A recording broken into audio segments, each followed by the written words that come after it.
মা দামা শামসু ওয়াল কমারু বিজরিয়ান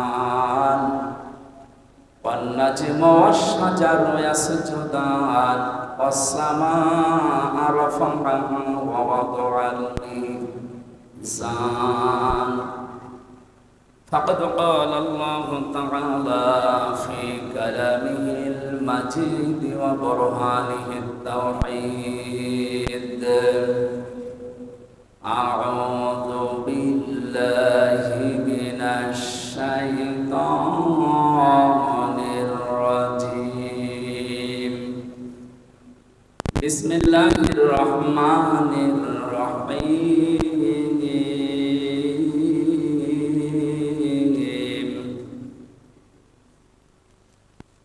فويل للمصلين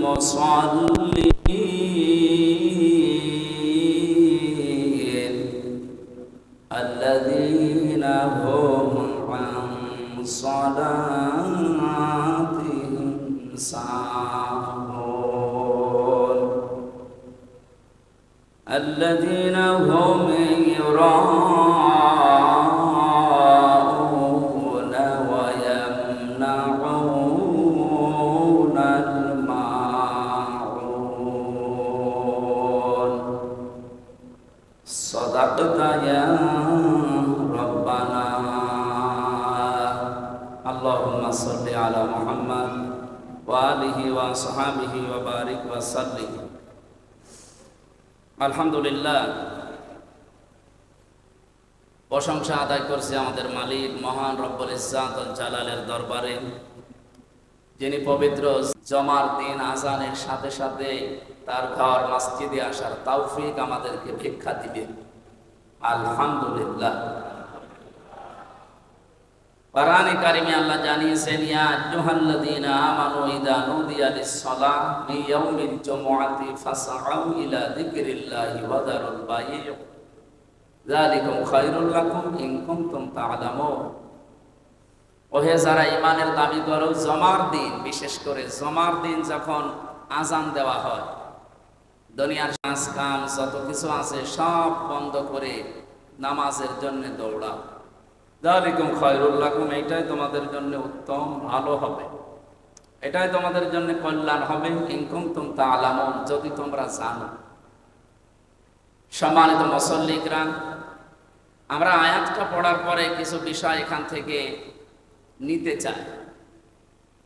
আল্লাহর ঘোষণা ছিল এটা, জমার দিন আযান হওয়ার সঙ্গে সঙ্গে সব কাজ কাম বাদ দিয়ে নামাজে আসতে বললেন আল্লাহ। এখানে জিকির মানে নামাজ। ১.৫-২ ঘন্টা সময় লেগে যায় জমার দিন একেবারে শুরু থেকে শেষ পর্যন্ত নামাজের যত অনুষ্ঠান আদি আছে, কার্যক্রম সব শেষ করতে। আল্লাহ বলেন এটা উত্তম হবে কাজ কাম বাদ দিয়ে যদি আসতে পারো। আমরা চিন্তা করলাম যে কাজ কাম বাদ দিয়ে আসার পরেও আমাদের জন্য কল্যাণ হবে, উত্তম হবে, ভালো হবে, আমাদের উপকার হবে। কেন? কারণ যেই সমাজে নামাজ নেই, নামাজের শিক্ষা নেই, ওখানে যদি কেউ ৫ লক্ষ টাকা ১ ঘন্টায় উপায় করে, ওই টাকা নিয়ে তার নিজের প্রতিষ্ঠান থেকে যদি বাড়ি পর্যন্ত আসতে চায়, যে সমাজে নামাজ নেই, যে রাষ্ট্রে নামাজ নেই, সেখানে চুরি আছে, ডাকাতি আছে, ছিনতাই আছে, রাহাজানি আছে, প্রতিমধ্যে যদি তাকে ধরে, সে যদি অর্থ দিতে না চায়, তাকে মেরেও ফেলতে পারে।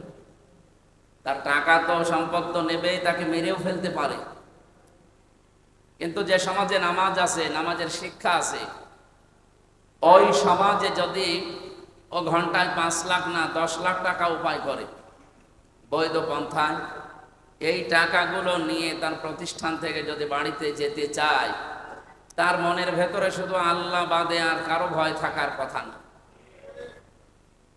আল্লাহ তাআলা এইটা জানিয়েছিলেন যে নামাজের পরিবেশ যদি সৃষ্টি হয়, নামাজ যদি কায়েম হয়, তাহলে ওই সমাজে চুরি ডাকাতি রাহাজানি ছিনতাই এগুলোর কোনো ভয় থাকবে না। তুমি ঘন্টায় ১০ লাখ টাকা উপায় করলেও বাড়ি নিয়ে যাবে নির্বিঘ্নে, নিশ্চিন্তায়। এই জন্য নামাজের এত গুরুত্ব দিয়েছেন। অন্যান্য নামাজেরও গুরুত্ব আছে। জমার দিন বিশেষ করে এটা গরিবদের ঈদের দিন বলা হয়। গরিব মানুষ আমরা যারা আছি দেশে, ৬,০০০ কিলোমিটার দূর এখান থেকে মক্কা মদিনা, এত দূর যেয়ে হজ করা প্রতিদিন তো সম্ভব না। জমার দিন যখন মানুষ আসে মসজিদে, এটা গরিবদের জন্য ঈদের দিন বলা হয়েছে। বলেন সুবহানাল্লাহ। আজকে নামাজের জন্য এসে কোনো মানুষ যদি সামনের কাতারে হুড়োহুড়ি না করে শান্তশিষ্ট ভাবে বসতে পারে, নবীজি বলেন তাকে একটা উট কোরবানি করার সওয়াব দেওয়া হয়। এটা উটের দাম কত বলে? 15-20 লাখ টাকা। আপনি শুধুমাত্র আজানের সঙ্গে সঙ্গে এসে প্রথম কাতারে একটু বসেছিলেন নামাজের উদ্দেশ্যে, 15 থেকে 20 লাখ টাকা আল্লাহ রাস্তায় সাদকা করার সওয়াব অলরেডি আমরা অনেকে পেয়ে গেছি, আলহামদুলিল্লাহ। এরপরে যে আসে তাকে একটা গরু, এরপরে যে আসে সে একটা ছাগল, এরপরে যে আসে সে একটা মুরগি, এরপরে যে আসে সে একটা মুরগির ডিম। এরপরে যখন ইমাম সাহেব খুতবা শুরু করে দেন, আলোচনা আরম্ভ করে, তখন ফেরেশতারা এটা লেখা বন্ধ করে দেয়। অন্তত আমরা যারা এর আগেই চলে এসেছি আলোচনায়, কোরআনের কথাগুলো শুনছি, আল্লাহ যেন এই সওয়াব থেকে, নেকি থেকে আমাদেরকে বঞ্চিত না করে, বলেন আমিন। জমার দিনের গুরুত্বটা বুঝলাম যে সব কাজ কাম বাদ দিয়ে কেন নামাজে আসতে হয়। কারণ নামাজের পরিবেশ না থাকলে ওখানে নিরাপদ থাকা যায় না। এই জন্য আল্লাহ দিয়েছেন যালিকুম খায়রুল লাকুম, এটা উত্তম হবে তোমাদের জন্য। বললাম এর ভেতরে ভালো কিছু লুকিয়ে আছে। আমরা যে সমস্ত দেশগুলোতে নামাজের শিক্ষা দেখেছি, আফগানিস্তানে, সৌদি আরবে, এই জায়গাগুলোতে আমরা দেখি নামাজটা তারপর 100% কায়েম আছে আফগানিস্তানে। বাকি কোনো দেশে 100% নামাজ কায়েম নেই। যতটুকু আছে তারা রাষ্ট্রীয়ভাবে, ব্যক্তিগতভাবে তারা নামাজ আদায় করার কারণে তাদের ব্যক্তি, পরিবার, সমাজ, রাষ্ট্রে শান্তির যে ফলগধারা প্রবাহিত হচ্ছে, আমরা ওই পরিবেশ বাংলাদেশেও দেখতে চাই নামাজের মাধ্যমে, ইনশাআল্লাহ। আপনারা চান না? বলেন আপনারা চান না? আজকের তেলাওয়াতকৃত আয়াত আপনারা মুখস্থ আছে অনেকে। সূরা মাউনের 4 নম্বর আয়াত থেকে আমরা তেলাওয়াত করেছি 7 নম্বর আয়াত পর্যন্ত। নামাজ একটা গুরুত্বপূর্ণ ইবাদত আমার আল্লাহর কাছে। পৃথিবীর যত বিধান সব জিবরাইলকে দিয়ে আল্লাহ পাঠিয়েছিলেন দুনিয়া, একমাত্র নামাজ আর সিয়াম, এই দুইটা আল্লাহ পাক নিজে আরশে মুহাম্মদ রাসূলুল্লাহকে ডেকে নিয়ে তাকে হাদিয়া দিয়েছেন। 50 ওয়াক্ত নামাজ দিয়েছিলেন, 6 মাস ব্যাপী রোজা দিয়েছিলেন।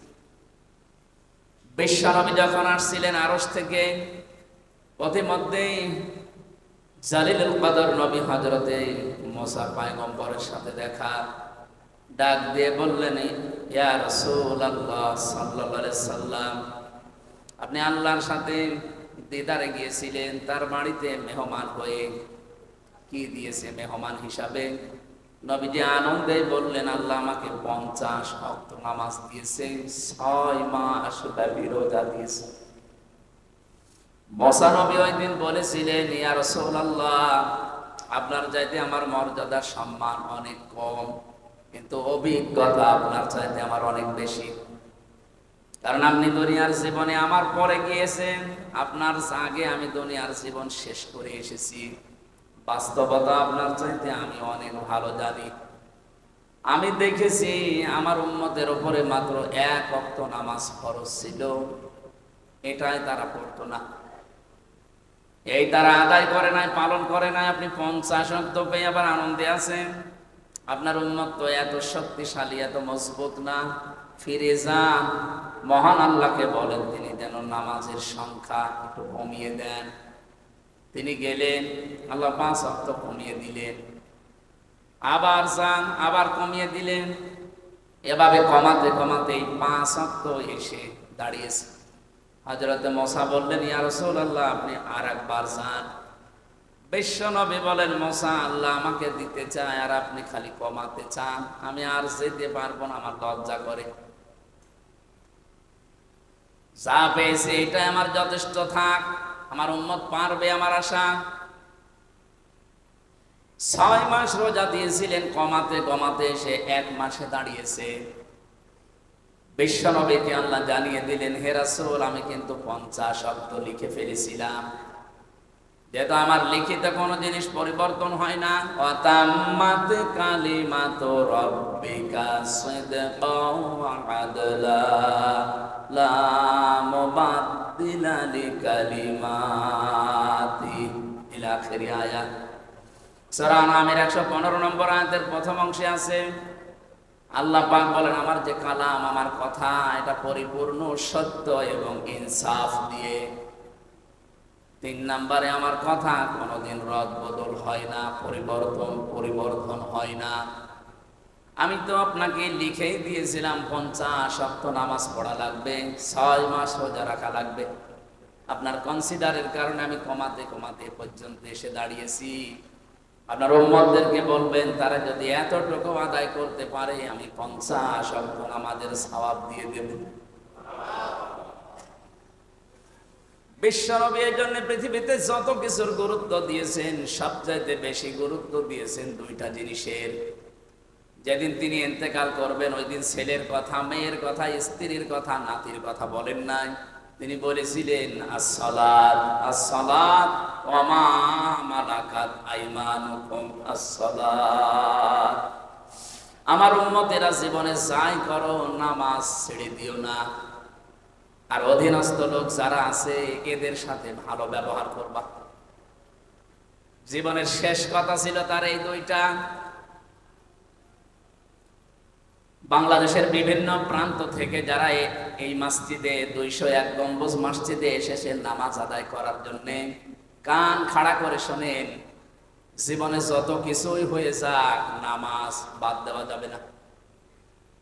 নবীজি বলেন, মেয়েদের যখন সন্তান পৃথিবীতে আসে, প্রথমে পানি দেখা যায়, এরপরে রক্ত দেখা যায়, এরপরে সন্তানের মাথা বের হয়। কোন মহিলার যদি লজ্জা স্থানে অলরেডি পানি চলে এসেছে, এমন সময় যদি নামাজ আরম্ভ হয়ে যায়, যে নামাজে রক্ত চলে এসেছে, তোলার ভেতরে মেয়েটাকে বিছিয়ে দিয়ে বলো যে নামাজ পড়তে। আমার মুসলমান ভাইরা, কত গুরুত্বপূর্ণ আপনি চিন্তা করেন। যেখানে জীবন মরণ নিয়ে টানাটানি, সন্তানের মাথা অলরেডি বের হয়ে গেছে, এত বড় কঠিন পরিস্থিতিতে যে আল্লাহ আমাদেরকে নামাজ পড়তে আদেশ দিতে পারেন, আমরা যারা সুস্থ সবল ভালো মানুষ নামাজ পড়ি না। আল্লাহ বলেন, যারা সুস্থ থাকার পরেও নামাজ পড়ে না, আমি আল্লাহ নিজে তাদের দায়িত্ব ছেড়ে দেই। বলেন নাউজুবিল্লাহ। জীবনের শেষ দিন তিনি এই কথা বলার পরে যখন অসুস্থ হয়ে একেবারে বিছানাগত, নবীজি ডাক দিয়ে বললেন, আয়েশা, আমার সামনের যে মসজিদের দরজা আছে একটু খুলে দাও, আমার মাথাটা একটু 3-4 জন মিলে পোষা করে ধরো। দরজা খুলে দেওয়া হয়েছে, নবীজির মাথাকে পোষা করে ধরা হয়েছে। নামাজের দৃশ্য দেখলেন, কাতার সোজা করে মানুষ নামাজে দাঁড়িয়ে আছে। বিশ্ব নবী বললেন, আমাকে আবার কাত করে শুয়ে দাও। তিনি শুয়ে পড়লেন। হযরতে আয়েশা বলেন, হে রাসূল, আপনি নামাজের দৃশ্য দেখে কাঁদতেছেন, চোখের কোণায় আপনি পানি দেখতে পাচ্ছি, কাঁদেন কেন? এটা তো কাঁদার দৃশ্য না। নবীজি বলেন, আয়েশা, এটা আমার দুঃখের পানি না, এটা আমার তৃপ্তির পানি। এই নামাজ কায়েমের জন্য উহুদের ময়দানে আমার দাঁত ভেঙে গেছে, আমার মাথার ভেতরে কড়া পর্যন্ত প্রবেশ করেছে। কত জায়গায় সাহাবায়ে কেরাম জীবন দিয়েছে, আমার শরীর থেকে রক্ত পর্যন্ত ঝরেছে তায়েফের ময়দানে। আজকে যে দৃশ্যটা দেখলাম নামাজে, আমার মন বলতেছে, কিয়ামত পর্যন্ত আমার উম্মত দুনিয়ায় যারা আসবে, এভাবে কাতারবদ্ধ হয়ে তারা জামাতে নামাজ আদায় করবে। এই উদ্দেশ্য নিয়ে এখানকার যিনি দায়িত্বে আছেন, জনাব রফিকুল ইসলাম, বীর মুক্তিযোদ্ধা, এবং তার ভাই মাওলানা হুমায়ুন কবির সহ তার পরিবারস্থ লোকরা এই মসজিদটা এলাকার মানুষকে সাথে নিয়ে বানিয়েছে জামাত কায়েম করার জন্য। নামাজের জামাত। কিসের নামাজ? কিসের জামাত বলেন তো? নামাজের জামাত। আল্লাহ পাক জানিয়েছেন কোরআনে, ওয়াকিমুস সালাতা ওয়া আতুস যাকাতা ওয়ারকাউ মা'আর রাকিঈন। সূরা বাকারার ভেতরে এসেছে তোমরা নামাজ কায়েম করো, সম্পদ থাকলে যাকাত আদায় করো, আর রুকুকারীদের সাথে রুকু করো, তার মানে জামাতবদ্ধ হয়ে নামাজ পড়ো। এখানে জামাতবদ্ধ হয়ে নামাজ আদায় করা এটা কিন্তু ফরজ। কোন কোন ইমাম বলেছে এটা ওয়াজিব। ইমাম আবু হানিফা রাহমাতুল্লাহ আলাইহির মত, নামাজ আদায় করা জামাতে এটা যে কত বড় গুরুত্বপূর্ণ কাজ। একজন অন্ধ পর্যন্ত এসে রাসূলুল্লাহকে বলেছিল, হে রাসূল, মসজিদ থেকে আমার বাড়ি একটু দূরে, আমি তো সবসময় সাথী সঙ্গে পাই না, মানুষজন পাই না, আমি তো একা একা চলতেও পারি না। নামাজের জামাতের যে গুরুত্বের কথা আপনি বলছেন, আমি তো এগুলো পাবো না, আমাকে একটু ছাড় দেওয়া যায় না, রুখসত দেওয়া যায় না? নবীজি বললেন, ঠিক আছে, তোমাকে ছাড় দিলাম, রুখসত দিয়ে দিলাম, যাও।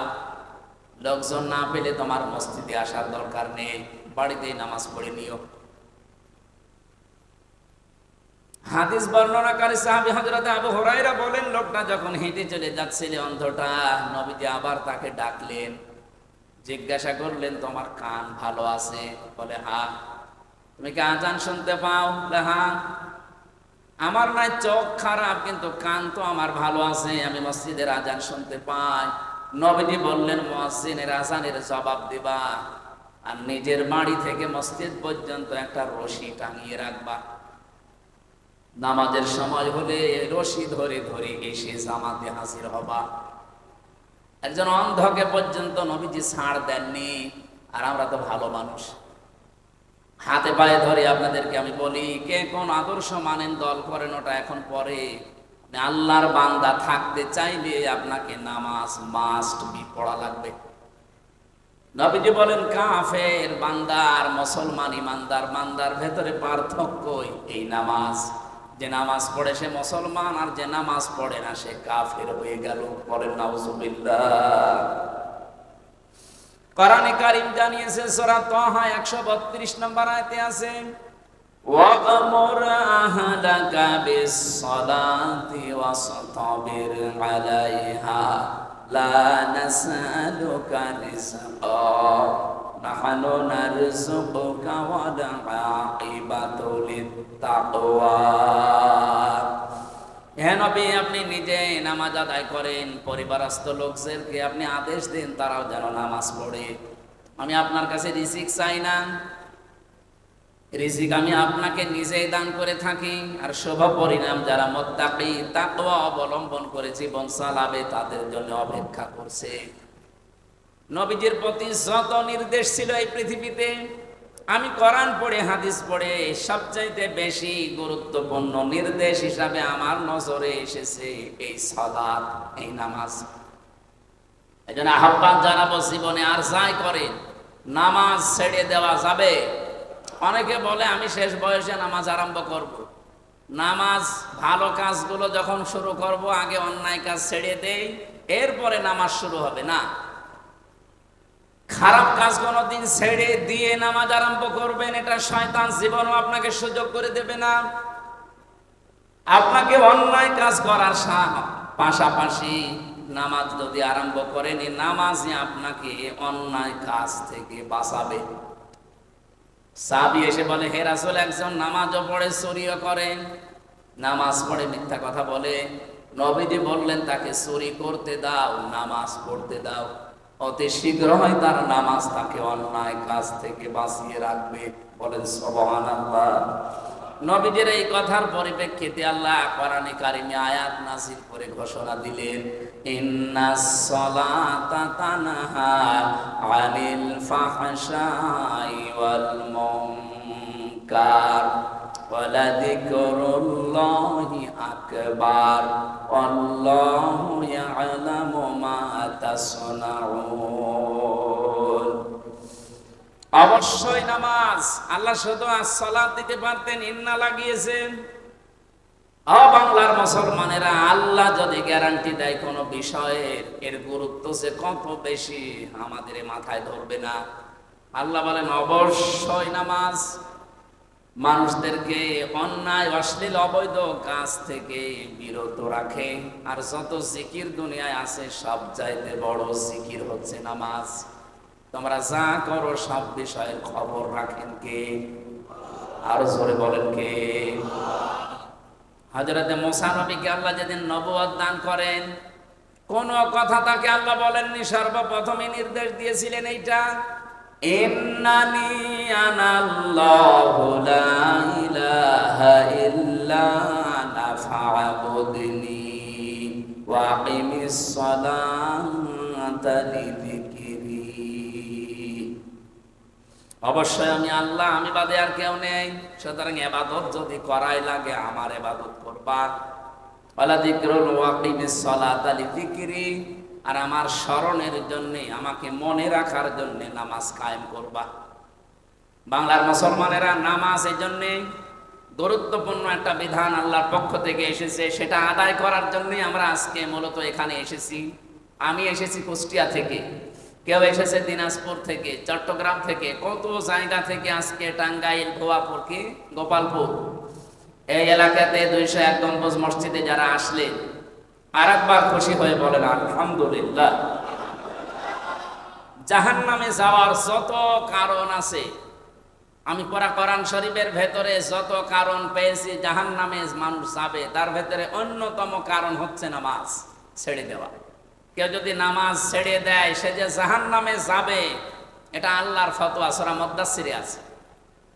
রব্বুল আলামিন বলেন, মা সালাকাকুম ফি সাকার ক্বালু লাম নাকু মিনাল মুসাল্লিন ওয়া লাম নাকু নুতঈমুল মিসকিন ইলা আখির আয়াত।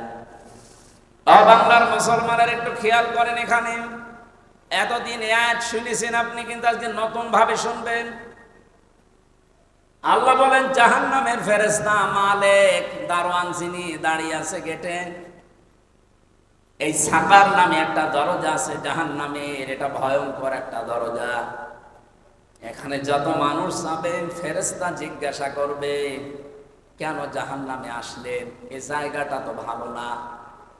যতগুলো মানুষ জাহান্নামে যাচ্ছে ওই দলের সবাই বলবে, লাম নাকু মিনাল মুসাল্লিন, আমরা মুসল্লি ছিলাম না, নামাজ পড়তাম না।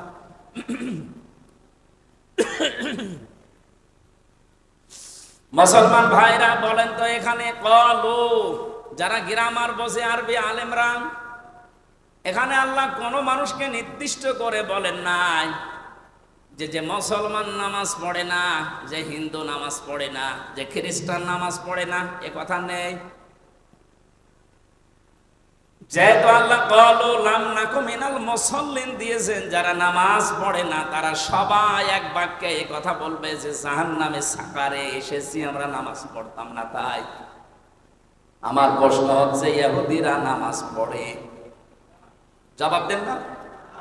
খ্রিস্টানরা নামাজ পড়ে, হিন্দুরা নামাজ পড়ে, বৌদ্ধরা নামাজ পড়ে, তার মানে ওরা আগেই মাইনাস।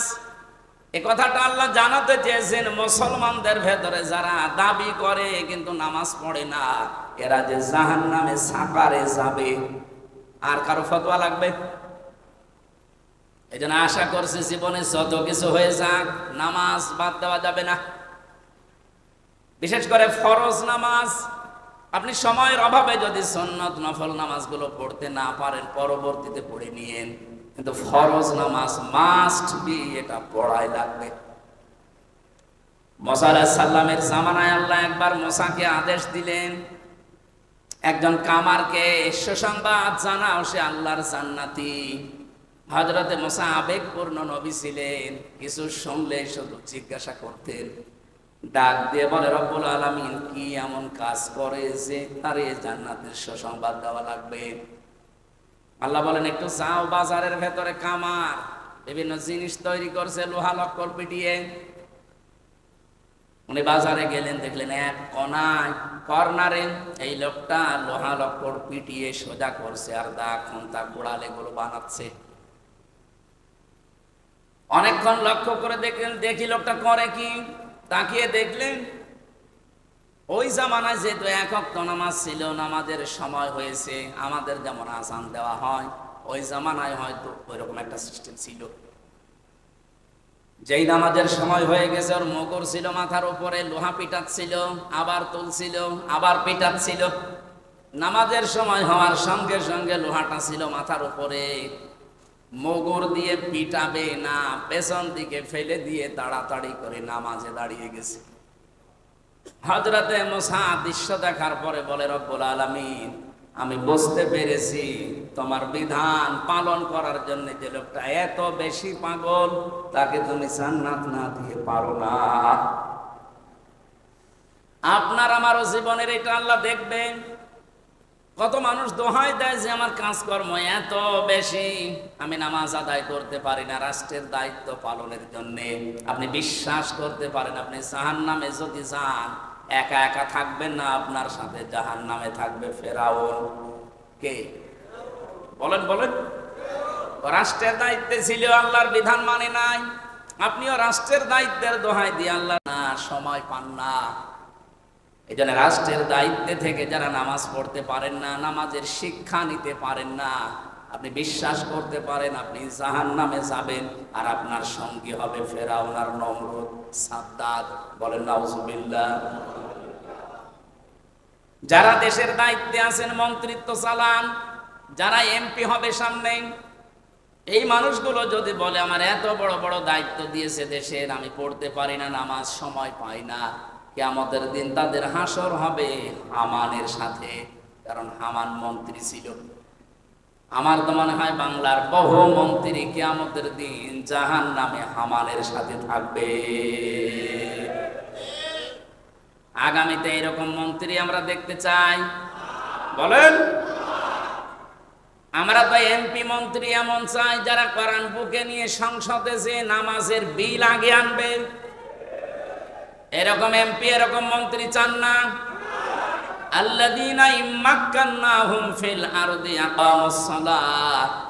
আমি যদি মুসলমানদেরকে রাষ্ট্রীয় ক্ষমতা দেই, তারা সর্বপ্রথম সংসদ অধিবেশন বসার প্রথমেই কাজ করবে নামাজের বিল আনবে। আজ 54 বছর আমরা দেখতে পেলাম এদেশে বারবার মুসলমানেরা যায়, কিন্তু আজ পর্যন্ত এই বিলটা কোনো মুসলমান আনে নাই। এই কথা বলে না কেন? আগামীতে একটা পরিবেশ এই দেশে তৈরি হয়ে গেছে।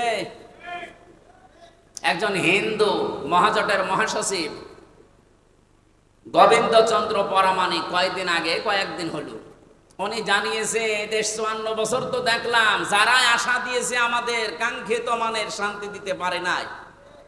আমরা চাচ্ছি এবার যেন ইসলাম এই দেশে রাষ্ট্রীয় ক্ষমতায় যায়, তাহলে আমরা কাঙ্ক্ষিত মানের শান্তি পাবো। একজন হিন্দু মানুষ যদি এ কথা বলতে পারে, আপনাকে কি পাগলা কুত্তায় কামড় দিয়েছে? আপনার এই কথা বলা উচিত ছিল না? যে সব দেখা শেষ এবং কোরআনের বাংলাদেশ এবার দেখতে চাই। এখানে যিনি নমিনি আছেন মাওলানা হুমায়ুন কবির, বাংলাদেশে এরকম যদি 300 এমপির ভেতরে 151 জন হুমায়ুন কবিরের মতো মানুষ কোরআন বুকে নিয়ে সংসদে ঢুকতে পারে, এবার প্রথম অধিবেশনেই তারা নামাজের বিল আনবে। এটাকে যদি কেউ রাজনীতি মনে করেন, তা আপনি আরো 100 বছর পেছিয়ে যাবেন। কারণ নামাজের পরিবেশ তৈরি না হলে, দেখলেন নাকি বললাম যে 5 লাখ টাকা নিয়ে বাড়ি পর্যন্ত যেতে পারবেন না, রাস্তায় ডাকাতি হবে, ছিনতাই হবে, রাহাজানি হবে, জীবনও যাবে, সম্পদ যাবে।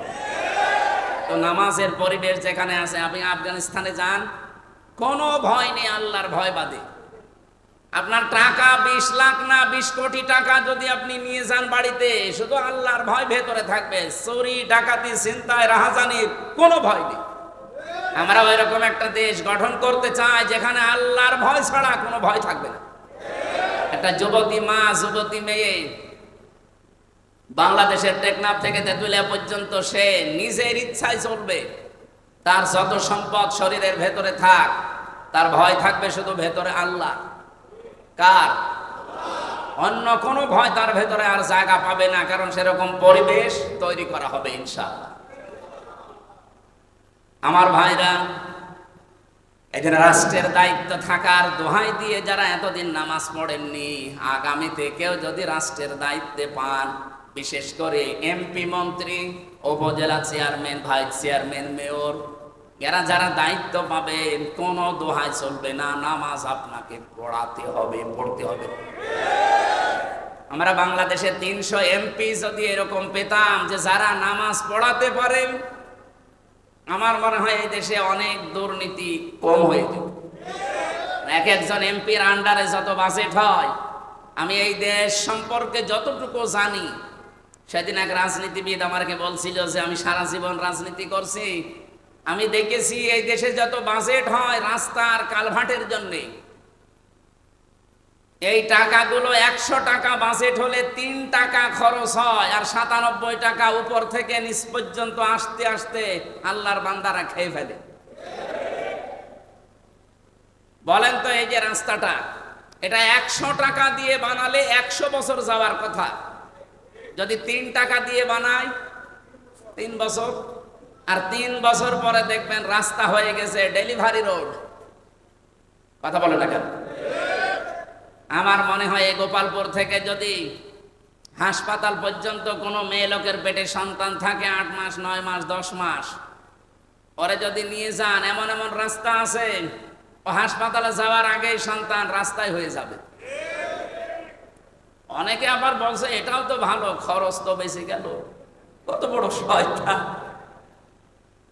আমি এ কথা আন্দাজে বলছি না, গ্যারান্টি আছে এবং আমার কাছে তথ্য আছে। আমার দাদা নিজে চেয়ারম্যান ছিলেন, উনি আমারে বলতেন বেঁচে থাকা অবস্থায় যে যত টাকা বাজেট হয় রাস্তার জন্য, সবগুলো যদি আমরা খরচ করতে পারতাম, ডানে বামে যদি না যেত, এদেশে 1 ইঞ্চি রাস্তা কাঁচা থাকার কথা না। আমি বাইরের দেশে, বিশেষ করে Singapore, Malaysia, Thailand, Bahrain, Indonesia, এই সমস্ত দেশগুলোতে যখন গিয়েছি, তাদের রাস্তার যে অবস্থান, তাদের 100 টাকা রাস্তায় বাজেট হলে 97 টাকা খরচ হয়, 3 টাকা এদিক ওদিকে যায়। আর আমাদের 3 টাকা খরচ হয়, 97 টাকা মেরে খায়। আমরা দাঁড়াবো কি করি? কি কথা বলেন না কেন? কিন্তু আপনাদের এখানকার যিনি নমিনি, বাংলাদেশ জামাত ইসলামী থেকে যাকে দেওয়া হয়েছে মাওলানা হুমায়ুন কবির, আমিরে জামাত ডাক্তার শফিকুর রহমান হাফিজাহুল্লাহ, উনি ঘোষণা দিয়েছেন এই দেশে 300 এমপি জামাত থেকে মনোনয়ন দেওয়া হয়েছে। এরা যদি পাস করে, এদের 5 বছর পরে 1টা টাকা বাড়বে না, যা আছে আরো কমে যাবে। আমি গ্যারান্টি চাই, বাংলাদেশে এখনো 73টার উপরে রাজনৈতিক দল আছে, সব দল যেন এই ঘোষণা দেয় যে আমার দল থেকে কেউ এমপি হলে 5 বছর পরে তার 1টা টাকা বাড়বে না, যা আছে আরো কমে যাবে। আমার মনে হয় অন্য দল থেকে অনেকে এমপি দাঁড়াবে না, বলবে ও দরকার কি আমার। কারণ অন্য দল তো আমরা 54 বছরে দেখলাম, ওরা 20 কোটি টাকা যদি নির্বাচনে খরচ করে, 5 বছরে 100 কোটি টাকার মালিক হয়। আর মাওলানা হুমায়ুন কবির 20 কোটি না, 20 টাকাও খরচ করবে না, এই জন্য তার 20টা টাকা বাড়বেও না। আমরা গ্যারান্টি দিতে পারি যে টাকা বাজেট হয়, এই টাকা যদি এলাকার মানুষকে দেওয়া যায়, ভেসে যাবে। এত টাকা বাজেট হয়, হাজার হাজার কোটি টাকা আসে, কিন্তু মন্ত্রণালয় থেকে শুরু করে, সচিবালয় থেকে শুরু করে, এই গ্রামের মেম্বার পর্যন্ত আসতে আসতে 97 টাকা শেষ, 3 টাকার কাজ হয়। রাস্তা টিকবে কি করে? এই দেশটাও মালয়েশিয়ার মতো দাঁড়িয়ে যাওয়া সম্ভব শুধুমাত্র এই দেশে এই নামাজের শিক্ষাগুলো আছে, এইটা চালু করে দেয়। এই জন্য নামাজ আমরা অনেকে পড়ছি, নামাজ পড়ার পরেও আমাদের চরিত্র সংশোধন হচ্ছে না। আল্লাহ রাব্বুল আলামিন আমার তেলাওয়াতকৃত আয়াতে এটা জানিয়েছেন। আমি আরেকটু বলতে চাই, কিয়ামতের ময়দানে সবচাইতে বেশি অপমান করা হবে বেনামাজি মানুষদেরকে। আল্লাহ পাক বলেন, ইয়াউমা ইউকশাফু আন সাকি ওয়া ইউদআউনা ইলাস সুজুদি ফালা ইয়াস্তাতিউন খাশিআতান আবসারুহুম তারহাকুহুম যিল্লাহ ওয়া ক্বাদ কানু ইউদআউনা ইলাস সুজুদি ওয়া হুম সালিমুন। পায়ের গোছা যেদিন খোলা থাকবে, তার মানে কিয়ামতের ওই কঠিন ময়দানে মানুষদেরকে ডাক দেওয়া হবে, একটু সেজদা দাও দেখি আল্লাহকে, দুনিয়ায় যারা বেনামাজি ছিল তারা সক্ষম হবে না আল্লাহকে সেজদা দিতে। লাঞ্ছনা, অপমান, অপদস্থ তাদের চেহারার ভেতরে ঝেঁকে বসবে, ফুটে উঠবে। আল্লাহ আমাদেরকে যেন রক্ষা করেন, বলেন আমিন। নামাজ পড়লে এই যে পুরস্কারের কথাগুলো শুনলেন, নামাজ না পড়লে কি সেইটা আজকের আলোচনার বিষয়। ফাওয়াইলুল লিল মুসাল্লিন, আল্লাহ বলেন ধ্বংস হয়ে যাক ওই মানুষগুলোর জন্য, আক্ষেপ, আফসোস যারা নামাজ পড়ে।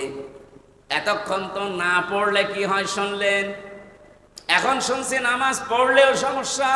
ফাওয়াইলুল লিল মুসাল্লিন, মুসল্লিদের জন্য আক্ষেপ, আফসোস, মুসল্লিরা ধ্বংস হয়ে যাবে। তাহলে মুসল্লি না হওয়াই ভালো ছিল। নামাজ না পড়লে এতক্ষণ শুনলেন কি কি হয়, কত রকমের যন্ত্রণা সামনে আসতেছে। আর নামাজ পড়লেও সমস্যা। কোন নামাজ পড়লে সমস্যা?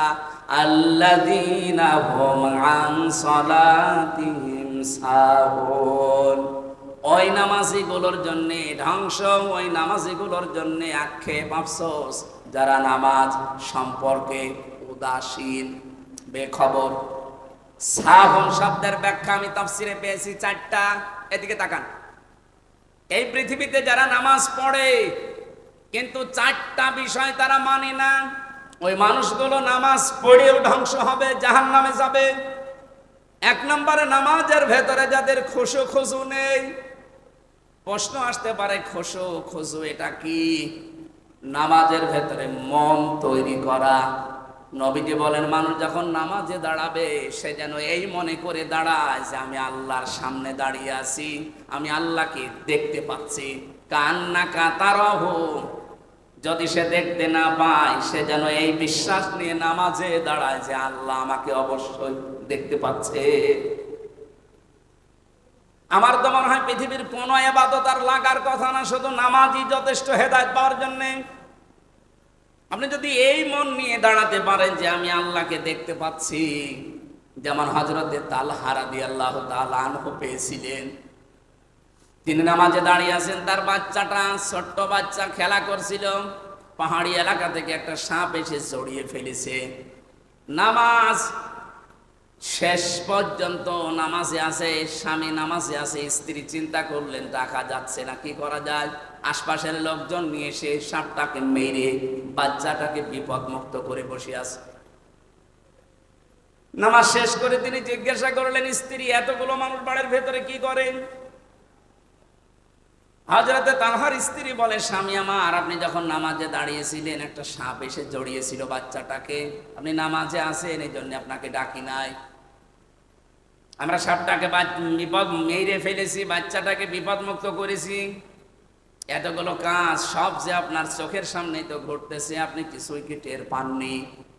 হযরতে তালহা বলেন, স্ত্রী আমি যখন নামাজে ছিলাম আমার আল্লাহর সাথে আমার কথা হচ্ছিল। নামাজের ভেতরে যখন মন এদিকে ওদিকে চলে যায় ওই নামাজ আর নামাজ থাকে না। আমি যখন তেলাওয়াতে বলছিলাম আলহামদুলিল্লাহি রাব্বিল আলামিন, আমি যেন শুনতে পাচ্ছি আমার মাবুদ আমাকে জবাব দিচ্ছে, সাদ্দাকতা ইয়া আবদি, আমার বান্দা সত্য কথা বলেছে। জোরে বলুন সুবহানাল্লাহ। তারা নামাজের ভেতরে আল্লাহর শব্দ শুনতে পেয়েছে। আর আমরা নামাজের ভেতরে কয়টা ফ্যান আছে গুনি নেই। কি খুশু খুশু নামাজে লাগবে। নামাজের ভেতরে যে 19টা কারণ আছে নামাজ নষ্ট হয়ে যাওয়ার, ভেঙে যাওয়ার, তার ভেতরে অন্যতম কারণ এই নামাজে মন এদিক ওদিকে চলে যাওয়া। মানুষ আমরা যা আমাদের ইমানের যা অবস্থা এদিক ওদিকে যাবে, কিন্তু ফিরিয়ে নিয়ে আসা লাগবে আমাদের। আল্লাহ আমাদেরকে ওই রকম ফিরানোর তৌফিক দেন, আমিন। 2 নম্বরে নামাজে খুশু খুশু হলেই শুধু হবে না, নামাজের ভেতরে ইমাম নির্বাচন করা লাগবে ইমামের মতো। এখান থেকে নামাজ শিক্ষা দেয় আমাদের ব্যক্তি, পরিবার, সমাজ আর রাষ্ট্র চালাতে। এই মসজিদটার ইমাম যিনি আছেন তাকে নিয়োগ দেওয়ার জন্য কত কিছু আপনারা দেখেছেন। বলেন তার দাড়ি সুন্নতি কায়দায় আছে কিনা, সে নিজে ইসলামের উপরে চলে কিনা, এমনকি তার পরিবার পর্যন্ত পর্দায় থাকে কিনা, এইটাও দেখা হয়েছে। হয়নি? বলেন বলেন। অথচ বাস্তবতা আমরা এইটা যদি আর সমাজে আর রাষ্ট্রে নিয়ে যেতে পারতাম, যে একটা মসজিদের ইমাম মাত্র 1 ঘন্টা নামাজ পড়ায় 24 ঘন্টার ভেতরে, 24 ঘন্টায় মাত্র 1 ঘন্টা তার দায়িত্ব নামাজ আদায় করানো। এর জন্য যদি এত কিছু দেখা লাগে, তারপরও তো বাংলাদেশে কোনো মসজিদের ইমাম খতিবের কাছে কোনো বাজেট আসে না। আসে? বলেন বলেন। এনাকে নিয়োগ দেওয়ার জন্য এত কিছু দেখছেন, তাহলে যে এই দেশের যিনি মেয়র হবেন, যিনি উপজেলা চেয়ারম্যান হবেন, যিনি ইউনিয়নের চেয়ারম্যান হবেন, যিনি এমপি হবেন, 4.5 লাখ 5 লাখ মানুষের দায়িত্ব যার ঘাড়ের উপরে, আর যিনি প্রধানমন্ত্রী হবেন, রাষ্ট্রপতি হবেন, 18 কোটি মানুষের দায়িত্ব যার ঘাড়ে। যে সচিবের কাছে, ডিসির কাছে, এসপির কাছে, টিওনোর কাছে, ওসির কাছে, বিশেষ করে রাষ্ট্রের দায়িত্বে যারা আছে, জনগণের প্রতিনিধি, কত টাকা তার কাছে বাজেট আসবে আপনি বলেন? এই লোকটার চরিত্র আপনাদের ইমাম মুফতি আব্দুল্লাহ সাহেবের চাইতে 100 গুণ ভালো হওয়া লাগবে। এইটা এসেছিল নামাজ শিক্ষা দেওয়ার জন্য। এই শিক্ষাটা আজ আমরা নিতে পারি না। এই শিক্ষার কথা বলতে গেলে তখন রাজনীতি বলে। এইটা আজ 54 বছর নিতে পারিনি, এই জন্যই তো এত দুর্নীতি। আমরা আগামী থেকে এই দৃশ্য আর দেখতে চাই না। নামাজের এই দ্বিতীয় পয়েন্ট যেটা, এটা আমাদের সময় এসে গেছে। ইমাম সাহেবের যদি এত কিছু দেখা লাগে, তার মাথা থেকে পা পর্যন্ত, আগামীতে যিনি ভোটে দাঁড়াবে তাকে ভোট দেওয়ার আগে ভাববেন যে ওর মাথা থেকে পা পর্যন্ত কি দেখার মতো আছে নাকি খোঁজ খবর নেওয়া দরকার। আমার মনে হয় বাংলাদেশে আর কিচ্ছু লাগবে না। নামাজের এই 4টা শিক্ষা যে আছে, এগুলো মেনে নিলে এদেশে ইসলাম আগামীতে কায়েম হতে বাধ্য। আর কিচ্ছু লাগবে না, কারণ 92% মুসলমান এখানে। অন্যান্য ধর্মের যারা আছে তারাও চাচ্ছে যে ইসলাম আসুক, আমরা নিরাপদে থাকতে পারবো। কয়েকদিন আগে হিন্দু, বৌদ্ধ, খ্রিস্টান ঐক্য পরিষদের ব্যানারে বাংলাদেশ জামাত ইসলামীর ডাকে একটা অনুষ্ঠান হয়েছিল কুষ্টিয়ায়। আমাকে আলোচনা করার জন্য 10 মিনিট সময় দিল। আমি বললাম, হিন্দু দাদাদেরকে, খ্রিস্টানদেরকে, বৌদ্ধদেরকে আপনারা কথা বলতে দেন তো। হিন্দু যিনি আছেন সভাপতি কুষ্টিয়ার, উনি মাইক হাতে নিয়ে ভয়ে ভয়ে বলছে, আমরা তো খুব আতঙ্কে আছি। এদেশে যারা ইসলামপন্থী আছেন গ্যারান্টি দিতে পারবেন যদি ইসলাম আসে এদেশে, তাহলে আমাদের যে অধিকার আছে আমরা অধিকারগুলো ফিরে পাবো। এতদিন কথা অনেকে দিয়েছে, কেউ কথা, কে যেন বলেছিল না, কেউ কথা রাখে না। আমরা ওই দিন গ্যারান্টি দিয়েছি, ইসলাম যদি সত্যি এবার আসে, সংখ্যালঘু সংখ্যাগুরু বলে বাংলাদেশে কিছু থাকবে না। সবাই এই দেশের বৈধ এবং সম্মানিত নাগরিক আমরা। আর আমাদের সম্মান সরাসরি দিয়েছে আমাদের আল্লাহ। ওয়ালাকাদ কাররামনা বানি আদম, বনি আদম সন্তানের সম্মান কে দিয়েছে? আল্লাহ বলেননি ওয়ালাকাদ কাররামনা বানি মুসলিমিন, আমি মুসলমান সন্তানদের সম্মান দিয়েছি না। বনি আদম সন্তান যারা, তারাই সম্মানিত। কিন্তু দুঃখজনক হলেও সত্য, এই 54 বছরে সবচাইতে বেশি সিনিমিনি খেলা হয়েছে এই আদম সন্তানের সম্মান নিয়ে। সম্মানিত মানুষদের কোনো সম্মান ছিল? বলেন। আপনাদের এই আসনের সাবেক মন্ত্রী যিনি, আলহাজ আব্দুল সালাম পিন্টু ভাই, নাম শোনেননি? এই লোকটা 17 বছর জেল খেটে আমার সাথে ছিল 3 বছর। পাশাপাশি বিল্ডিং এ ছিলাম, উনি ছিল 2 নম্বরে, আমি ছিলাম 4 নম্বরে। এই যে এই মানুষটা 17 বছর জীবন থেকে হারিয়ে গেল তার, এখন তিনি খালাস পেয়েছেন। খালাস পাওয়া মানে তার দোষ খুঁজে পাওয়া যায়নি। আমাকে 3 বছর পরে ছেড়ে দিয়েছে, আমার মামলা খারিজ করে দিয়েছে। আদালত কর্তৃক প্রমাণিত যে আমার বিরুদ্ধে মিথ্যা ছিল, যা রিপোর্ট সবগুলো বানোয়াট, একটাও সত্য না, এই জন্য খালাস দিয়েছে। তাহলে 3টা বছর আমার জীবন থেকে কেড়ে নিলেন, আপনি 3টা বছর ফেরত দিতে পারবেন? পিন্টু সাহেবের জীবন থেকে 17 বছর ছিনিয়ে নিলেন, ফেরত দিতে পারবেন? বলেন। এই জন্য আমরা চাচ্ছি আগামী থেকে যে মানুষগুলো ভয়ে ভয়ে যারা কাজ করে, ভয়ে ভয়ে আছে, এই মানুষগুলো যে বলছে আমাদের অধিকার আমরা ফিরে পেতে চাই, ইসলাম আসলে যার যে অধিকার সেটা ফেরত পাবেন। যেহেতু আল্লাহ সম্মান দিয়েছেন, এটা মানুষের বানানো না। আগামীতে বাংলাদেশে মানব সন্তানের সম্মান নিয়ে কেউ যেন সিনিমিনি খেলতে না পারে, সেই রাস্তা আবিষ্কার করা লাগবে। আর এটার জন্য একমাত্র শুধুমাত্র কেবলমাত্র পথ ইসলাম। ইসলামের বাইরে কোনো পথে আপনি এই সম্মান দিতে পারবেন না। ইসরায়েল তো এরকম মহা প্রতারক একটা জাতি, ইহুদি, এই পৃথিবীর নিকৃষ্ট মানুষ এই নেতা। এতদিন পর্যন্ত যে ধ্বংসযজ্ঞ এই লীলা কাণ্ড চালিয়েছে, কেউ কিছু বলে নাই দুনিয়ায়। এখন ইরানের হাতে পড়েছে, টের পাচ্ছে। কালকে থেকে আরম্ভ হয়েছে, বলছে কেন্দ্রে বাসি ছেড়িয়ে দে মা, কেন্দ্রে বাসি, যুদ্ধ বন্ধ করেন, আমরা শান্তি চাই, আমাদেরকে ফরগিভ আস, মাফ করে দে। কিসের মাপ? কোনো মাপ নেই। সারা বিশ্বের মুসলমানদেরকে আহ্বান জানাবো, 57টা মুসলিম রাষ্ট্রের প্রধান যারা আছেন, অমুসলিম যারা, রাশিয়া, উত্তর কোরিয়া, চীন, এরা পর্যন্ত এখন সাপোর্ট দিচ্ছে ইরানকে যে চালান আপনারা।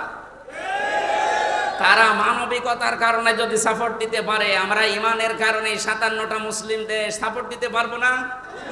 এখন এই আকীদার প্রশ্ন বাদ দেন।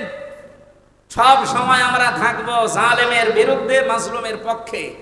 সুতরাং ইরান যা করছে, পৃথিবীর নিকৃষ্ট জাতি ইহুদিদের মানচিত্র যেন দুনিয়ায় না থাকে, আমরা এইটা চাই। সর্বাত্মক সহযোগিতার আশ্বাস আমরা দিতে পারবো না ইনশাল্লাহ। আমরা নামাজের পরিবেশ কায়েমের মাধ্যমে আমাদের দেশে শান্তি আমরা স্থাপন করতে চাই। 3 নম্বরে যারা ধ্বংস হবে নামাজ পড়ার পরেও, যারা নামাজে যেটা পড়ে ওইটা বোঝে না। আর আমার মনে হয় বাংলাদেশে এরকম মানুষ 100 জনের 95 জন। এই জন্য আমরা নামাজের যা তেলাওয়াত পড়ি এটা যেন বুঝি, সেই সিস্টেমগুলো চালু করার দরকার। 4 নম্বরে নামাজের ভেতরে ইমাম সাহেব ভুল করলে যেমন আল্লাহু আকবার বা সুবহানাল্লাহ বলে লুকমা দেওয়া লাগে, ভুল ধরা লাগে, আমরা যাদেরকে সামনে পাঠাবো, সে এমপি হোক, মন্ত্রী হোক, উপজেলা চেয়ারম্যান হোক, মেয়র হোক, যে যে দায়িত্বে থাকবে, 64 জেলার 64 জন ডিসি, এসপি, এএসপি, টিওনো, ওসি, যারাই দায়িত্বে আছে, 1628 জন মানুষ। কত? এই 1628 জন মানুষ যদি মানবতার বিরুদ্ধে যায়, দেশের বিরুদ্ধে যায়, আল্লাহ রাসূলের বিরুদ্ধে যায়, ইমাম সাহেবের মতো তাদেরকে ঐক্যবদ্ধ হয়ে ভুল ধরা লাগবে, সতর্ক করা লাগবে। এই 4টা কাজ যারা করে না, তারা নামাজ পড়েও ওয়াইল নামক দোজখে যাবে। এটা এত নিকৃষ্ট, এই জাহান্নামে যাদেরকে আল্লাহ দেবে, ওয়াইল নামক এই জাহান্নামে, একটা গর্ত জাহান্নামে। নবীজি বলেন এই জাহান্নামে যারা যাবে তাদের চামড়া মোটা হবে 400 কিলোমিটার। চামড়া যদি 400 কিলোমিটার হয়, শরীর হবে কত কিলোমিটার? আমি গায়রুনের ব্যাখ্যা পড়েছি তাফসিরে, ওয়াইলুনের ব্যাখ্যা পড়েছি। এত বড় বড় কঠিন জায়গা এগুলো, এই নামাজি যারা নামাজের শিক্ষা নিতে চায় না, তাদেরকে আল্লাহ এই জায়গাগুলোতে দেবেন। আল্লাহ আমাদের হেফাজত করুন। আপনারা 1টা পর্যন্ত সময় দিয়েছিলেন, আমরা 1:05 বাজে। এখন আর মনে হয় কথা বলা ঠিক হবে না। আয়াতগুলো আগামী থেকে যদি আবার কোনোদিন এখানে আসি বা আমার তাফসির মাহফিল থাকে, সেখানে আবার পরের কথাগুলো বলবো ইনশাল্লাহ।